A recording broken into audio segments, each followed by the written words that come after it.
أعوذ بالله من الشيطان الرجيم.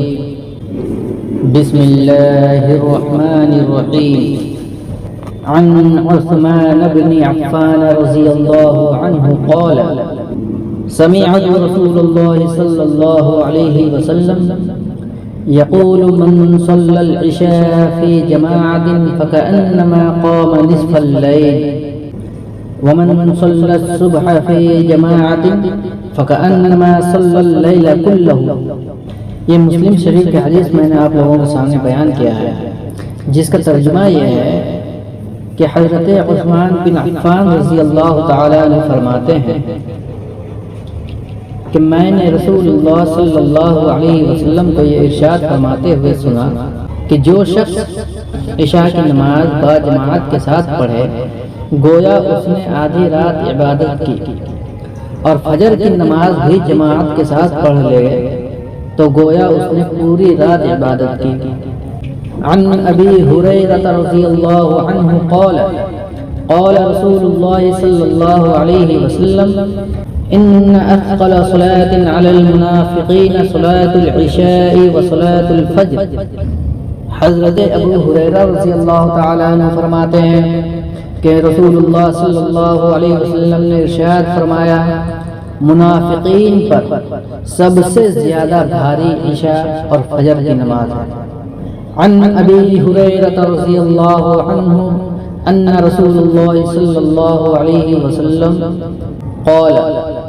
ولو يعلمون ما في التهجير لاستبقوا إليه، ولو يعلمون ما في العتمة والصبح لاتوهما ولو حبوا۔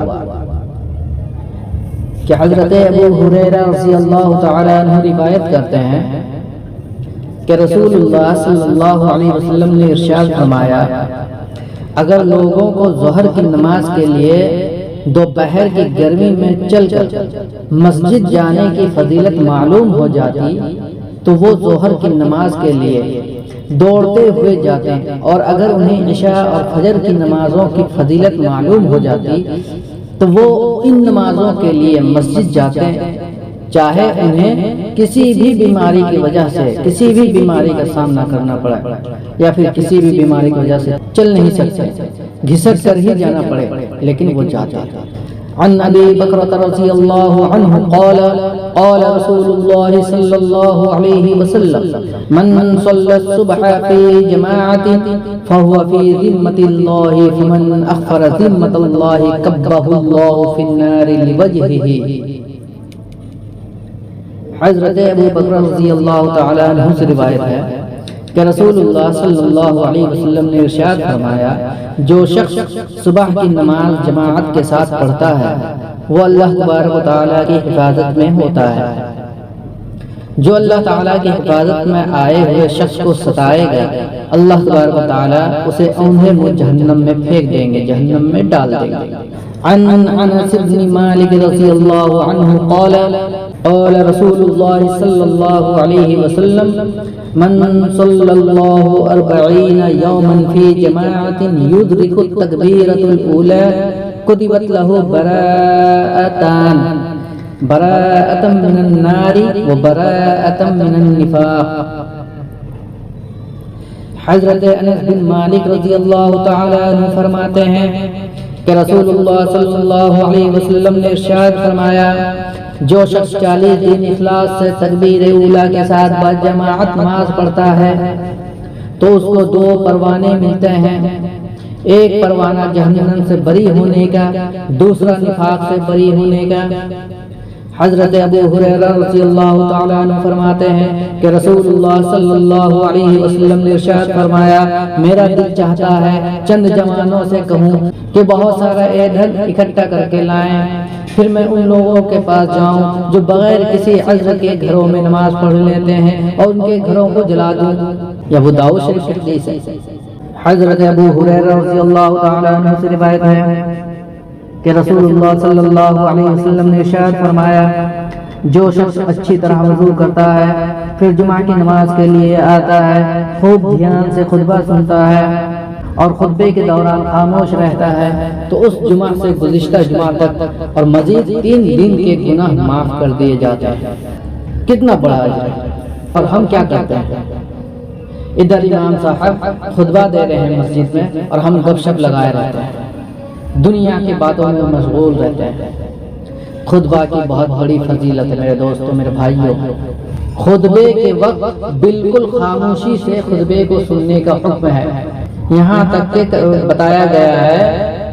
کہ خطبے کے وقت جس طرح سے نماز کے دوران خاموش رہتے ہیں، بالکل دھیان اور فکر جو ہے نماز پہ ہوتی ہے، اسی طرح خطبے کے وقت خطبے پہ ہونی چاہیے، نہ کہ ادھر ادھر تانگ جھانک کرنے میں اور نہ ہی دنیاوی باتوں میں مشغول ہونے میں۔ اس طرح سے غلط ہے دوستو، خطبے کو بھی دھیان سے سنیں۔ جس شخص نے کنکریوں کو ہاتھ لگایا یعنی دوران خطبہ ان سے کھیلتا رہا یا ہاتھ چٹائی کپڑے وغیرہ سے کھیلتا رہا تو اس نے فضول کام کیا اور اس کی وجہ سے جمعہ کا خاص ثواب ضائع کر دیا۔ تو جب ہم مسجد میں جائیں جمعہ کی نماز پڑھنے تو خطبے کو تو کم سے کم دھیان سے سن لیں، تاکہ وہ خطبہ سننے کی فضیلت یہ ہے کہ اگر غور سے آپ سنتے ہیں خطبے کو، دھیان سے سنتے ہیں خطبے کو، تو خطبے میں بھی دو رکعات نماز پڑھنے کی ثواب ملتی ہے۔ حضرت ابو ایوب انصاری رضی اللہ تعالیٰ عنہ فرماتے ہیں کہ میں نے رسول اللہ صلی اللہ علیہ وسلم کو یہ ارشاد فرماتے ہوئے سنا کہ جو شخص جمعہ کے دن غسل کرتا ہے اور خوشبو بھی استعمال کرتا ہے، اچھے کپڑا پہنتا ہے، اس کے بعد مسجد جاتا ہے، پھر مسجد آ کر اگر موقع ہو تو نفل نماز پڑھ لیتا ہے اور کسی کو تکلیف نہیں پہنچاتا، یعنی لوگوں کی گردنوں کے اوپر سے چھلانگ لگاتا ہوا نہیں جاتا، پھر جب امام خطبہ دینے کے لیے آتا ہے اس وقت سے نماز ہونے تک خاموش رہتا ہے، یعنی کوئی بات چیت نہیں کرتا، تو یہ اعمال اس جمعہ سے گزشتہ جمعہ تک کے گناہوں کی معافی کا ذریعہ ہو جاتا ہے۔ اور ہم کیا کرتے ہیں؟ آئیں بائیں آجو باجو کچھ نہیں دیکھتے، جسے پائیں تھوڑا سا سائڈ کیے چھلانگ لگا دیے۔ اس سے لوگوں کو تکلیف دینے کا سخت طریقے سے منع کر دیا گیا کہ لوگوں کو پریشانی نہ ہو، ایسا کوئی کام نہ کریں آپ مسجد میں کہ لوگوں کو پریشانی ہو یا لوگوں کو آپ کی وجہ سے تکلیف ہو، ایسی کوئی کام نہیں کرنی چاہیے۔ بہت سارے لوگ آتے ہیں، جگہ نہیں ملتا تو وہ اپنا دماغ استعمال کرتے ہیں، کیا کرتے ہیں؟ اب بیچ میں گھس جاتے ہیں، اس کے بعد سنت پڑھنے کے لیے ان لوگوں سے اشارہ کرتے ہیں، بھائی آپ ادھر اس سائڈ ہو جائیں، آپ اس سائڈ ہو جائیں، بیچ میں گھس کر وہ سنت پڑھ لیتا ہے۔ اچھی بات ہے سنت پڑھے، لیکن دوسروں کو تکلیف پہنچا کر نہ پڑھے، یہ بھی دوسروں کو پریشانی پہنچانے والی بات ہے، تو اس سے بھی بچے۔ اور دوسری بات یہ ہے کہ خطبے کے دوران کوئی سنت کوئی نماز نہیں ہے، خطبے کے دوران صرف اور صرف خطبے کو ہی سننے کا حکم ہے۔ ادھر امام صاحب خطبہ دے رہے ہیں اور ہم ادھر نماز پڑھنے کے لیے کھڑے ہو رہے ہیں، یہ طریقہ سراسر غلط ہے دوستوں، اس سے بھی ہم اور آپ بچے۔ حضرت سلمان فارسی رضی اللہ تعالیٰ عنہ روایت کرتے ہیں کہ رسول اللہ صلی اللہ علیہ وسلم نے ارشاد فرمایا کہ جو شخص جمعہ کے دن غسل کرتا ہے، جتنا ہو سکے پاکی کا اہتمام کرتا ہے اور تیل وغیرہ لگاتا ہے یا اپنے گھر سے خوشبو استعمال کرتا ہے، پھر مسجد جاتا ہے، مسجد پہنچ کر جو آدمی پہلے سے ساتھ بیٹھے ہوں ان کے درمیان میں نہیں بیٹھتا اور جتنی توفیق ہو جمعہ سے پہلے نماز پڑھتا ہے، پھر جب امام خطبہ دیتا ہے اس کو توجہ اور خاموشی سے سنتا ہے تو اس شخص کے اس جمعہ سے گزشتہ جمعہ تک کے گناہوں کو معاف کر دیا جاتا ہے۔ حضرت ابو ہریرہ رضی اللہ تعالیٰ عنہ روایت کرتے ہیں کہ رسول اللہ صلی اللہ علیہ وسلم نے ایک مرتبہ جمعہ کے دن ارشاد فرمایا کہ مسلمانوں، اللہ تبارک و تعالیٰ نے اس دن کو تمہارے لیے عید کا دن بنایا ہے، لہذا اس دن غسل کیا کرو اور مسواک کا اہتمام کیا کرو۔ حضرت ابو امامہ رضی اللہ تعالیٰ عنہ سے روایت ہے کہ نبی کریم صلی اللہ علیہ وسلم نے ارشاد فرمایا جمعہ کے دن کا غسل گناہوں کو بالوں کے جڑوں تک سے نکال دیتا ہے۔ حضرت ابو ہریرہ رضی اللہ تعالیٰ عنہ پھر فرماتے ہیں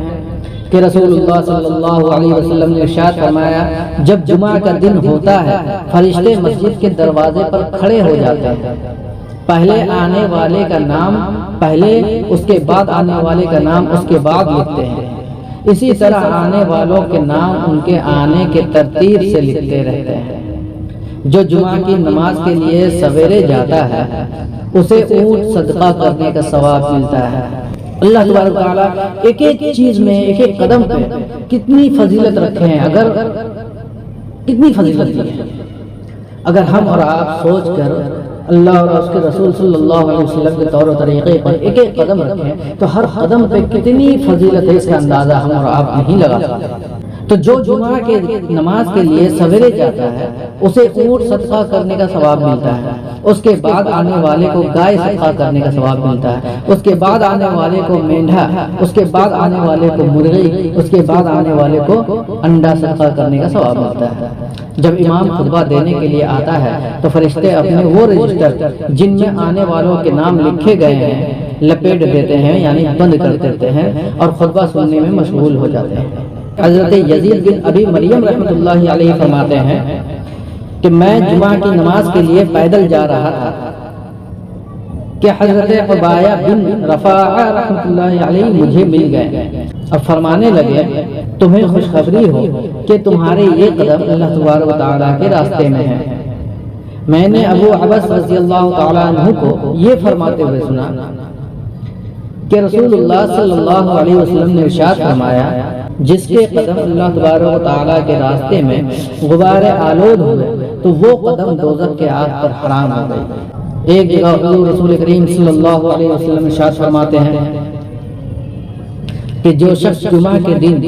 خوب اچھی طرح غسل کرتا ہے، بہت سویرے مسجد جاتا ہے، پیدل جاتا ہے، سواری پر سوار نہیں ہوتا، امام سے قریب ہو کر بیٹھتا ہے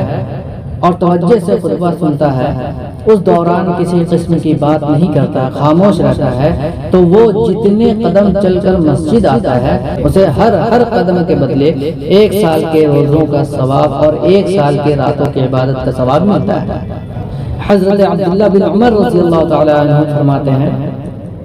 کہ نبی کریم صلی اللہ علیہ وسلم نے ارشاد فرمایا کہ جو شخص جمعہ کے دن اچھی طرح غسل کرتا ہے، بہت سویرے جمعہ کے لیے جاتا ہے، امام کے بالکل قریب بیٹھتا ہے اور خطبے توجہ سے سنتا ہے، اس دوران خاموش رہتا ہے، تو وہ جتنے قدم چل کر مسجد آتا ہے اسے ہر قدم کے بدلے سال بھر کی تہجد اور سال بھر کے روزوں کا ثواب ملتا ہے۔ حضور رسول کریم صلی اللہ علیہ وسلم نے ارشاد فرمایا کہ جمعے کا دن سارے دنوں کا سردار ہے۔ اللہ تعالیٰ کے یہاں سارے دنوں میں سب سے زیادہ عظمت والا جو دن ہے وہ جمعے کا دن ہے۔ یہ دن اللہ تعالیٰ کے نزدیک عید الاضحیٰ اور عید الفطر کے دن سے بھی زیادہ مرتبہ والا ہے۔ اس دن میں 5 اہم باتیں ہوئی۔ اس دن اللہ تبارک و تعالیٰ نے حضرت آدم علیہ السلام کو پیدا فرمایا، اسی دن ان کو زمین پر اتارا، اسی دن ان کو موت دی، اور اس دن ایک وقت ایسا ہے کہ بندہ اس وقت اللہ تبارک و تعالیٰ سے جو بھی مانگے اللہ تعالیٰ اس کو ضرور عطا فرماتے ہیں، بشرطے کسی حرام چیز کا سوال نہ کرے، اور اسی دن قیامت بھی قائم ہے۔ تمام مقرب فرشتے، آسمان، زمین، ہوائیں، پہاڑ، سمندر سب جمعہ کے دن سے ڈرتے ہیں، اس لیے کہ قیامت جمعہ کے دن ہی آئے گی۔ تو دوستو ہمیں چاہیے کہ جمعے کا اہتمام کریں، کیونکہ ہم مسجدوں میں جاتے ہیں، بالکل خیال نہیں رہتا ہے مسجدوں کا، بالکل اہتمام نہیں کرتے، جو جیسا آیا، جس راستے سے آیا، جس دروازے سے داخل ہوا، لوگوں کا فکر چھوڑ کر سبھی کو چھلانگ لگاتا ہوا، مطلب کہ ٹپتا ہوا، سائڈ کرتا ہوا آگے چلا جاتا ہے، بیٹھ جاتا ہے۔ یہ طریقہ غلط ہے۔ اگر جگہ نہیں ہے آپ باہر بیٹھیں، باہر کھڑے رہیں، کہ انتظار کریں لوگوں کی کہ لوگ کھڑے ہوں گے تو جگہ بن جائے گا، لیکن کسی کو تکلیف پہنچانا یہ سراسر غلط ہے۔ اور جو لوگ پہلے سے مسجدوں میں بیٹھے ہیں تو وہ ان کو چاہیے کہ پیچھے کی جگہ کو چھوڑ دے اور آگے کی جگہ کو پور کرے، یعنی بھر کر رکھے، آگے بیٹھے، تاکہ آنے والے کو بھی پریشانی نہ ہو، آسانی کے ساتھ وہ پیچھے بیٹھ سکے۔ جو لوگ مسجدوں میں آتے ہیں ان کی بھی کچھ غلطیاں ہیں، جو وہ آگے کی جگہ کو نہیں پور کر کے وہ پیچھے بیٹھ جاتے ہیں یا سائڈ پہ بیٹھ جاتے ہیں، ایسی جگہ بیٹھ جاتے ہیں کہ آنے والے لوگ بھی مجبوری، بہت سارے لوگ ہوتے ہیں جو مجبوری کے تحت ان کو جانا پڑتا، دیکھتا ہے کہ بیچ میں جگہ خالی ہے لوگ وہاں بیٹھے نہیں ہیں تو اس جگہ کو دیکھ کر مجبوراً اسے چھلانگ لگا کر وہاں پہ جانا پڑتا ہے اور لوگوں کو اس سے پریشانی ہو سکتی ہے۔ تو یہ سبھی کے لیے ہے کہ ہر انسان یہ کوشش کرے کہ ایک دوسرے سے کسی کو تکلیف نہ ہو، پریشانی نہ ہو۔ تو بہتر طریقہ اور سلیقہ یہی ہے کہ جو بھی پہلے آئے وہ پہلے سب سے بیٹھے، اس کے بعد آئے، اس کے بعد اس طریقے سے مطلب جگہ کو پور کر کے بیٹھے، تاکہ پیچھے جو آنے والے ہیں اسے بھی پریشانی نہ ہو، اور جو پہلے سے بیٹھے ہوئے ہیں مسجد میں ان لوگوں کو بھی پریشانی نہ ہو۔ تو یہ ہوا طریقہ۔ آج کی بات میں یہیں پہ ختم کرتا ہوں۔ وآخر دعوانا ان الحمد للہ رب العالمین۔ اور جو لوگ میرے چینل پہ نئے ہیں چینل کو سبسکرائب، لائک، شیئر ضرور کریں تاکہ دین کی باتیں اوروں تک بھی پہنچیں۔ وما علینا الا البلاغ۔